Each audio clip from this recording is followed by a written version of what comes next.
में हम एक ऐसे विषय पर बात करने वाले हैं जो सच कहूं तो अंदर तक हिला देने वाला है। हमारे आसपास एक ऐसा पैटर्न पनप रहा है जिसे अब और नज़रअंदाज नहीं किया जा सकता, और ये पैटर्न है हमारे समाज के सबसे कमज़ोर और बुजुर्ग लोगों को निशाना बनाने का। देखिए, ये कोई एक दो छिटपुट घटनाएं नहीं हैं। ये भरोसे के कत्ल और बुजुर्गों के शोषण की एक पूरी महामारी है जो हमारे चारों तरफ बड़ी तेजी से फैल रही है। आज हम इसी डरावनी हकीकत की तह तक जाएंगे। तो सीधे इस अहम सवाल पर आते हैं। जरा सोचिए, क्या होता है जब कोई अपराधी किसी परिवार के सबसे बड़े दुख को, उनके आंसुओं को ही अपना हथियार बना ले? ये सिर्फ एक सवाल नहीं है, बल्कि ये उस भयानक सच की नींव है जिसे हम अपने पहले केस में देखने जा रहे हैं। भाग एक भयानक विश्वासघात। चलिए सीधा दिल्ली की एक घटना से शुरू करते हैं जो हमें दिखाती है कि कैसे इंसानियत का मुखौटा पहनकर सबसे क्रूर धोखा दिया जाता है। जगह है दिल्ली का जहांगीरपुरी बी ब्लॉक। यहाँ ग्राउंड फ्लोर पर 78 साल की रेहाना और उनके 82 साल के पति जफर अली रहते हैं। जफर अली लकवाग्रस्त हैं। अब जरा इनकी मानसिक स्थिति की कल्पना कीजिए। ये बुजुर्ग दंपति पहले से ही एक बहुत बड़े सदमे में था। 2024 में ही उनके जवान बेटे सैयद जुल्फिकार का हार्ट अटैक से निधन हुआ था।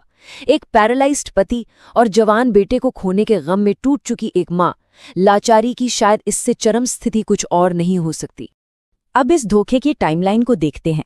2024 में बेटे का निधन होता है। फिर अप्रैल के बीच में इस रोते बिलखते परिवार के दरवाजे पर एक अजनबी आता है। वो खुद को उनके दिवंगत बेटे का दोस्त बताता है। और देखिए, वो कोई जल्दबाजी नहीं करता। पूरी प्लानिंग के साथ करीब 15 से 20 दिनों तक वो लगातार उनके घर आता जाता है, उनका भरोसा जीतता है, दुख बांटने का नाटक करता है, यहाँ तक कि उनके लिए ग्रोसरी भी लाता है। और फिर आता है 10 मई का दिन, शाम के 6:30 बजे, जब ये पूरी खौफनाक साजिश रची जाती है। भाग 2, दिल दहला देने वाला जहांगीरपुरी मामला। तो उस शाम वो आदमी करता क्या है?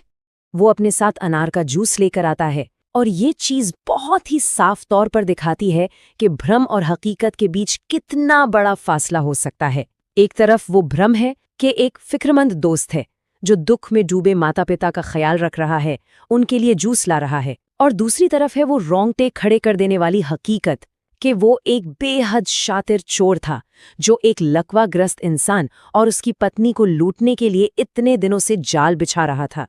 भाग 3, खौफनाक काम करने का तरीका, यानी उनका मोडुस ऑपरेंडी। कहानी का असली डरावना मोड़ तो अब आता है। उस जूस में नशा मिला हुआ था। जैसे ही उन बुजुर्गों ने जूस पिया, उन्हें चक्कर आने लगे, शरीर सुन्न पड़ने लगा। और ठीक उसी पल जब वो पूरी तरह से असहाय हो रहे थे,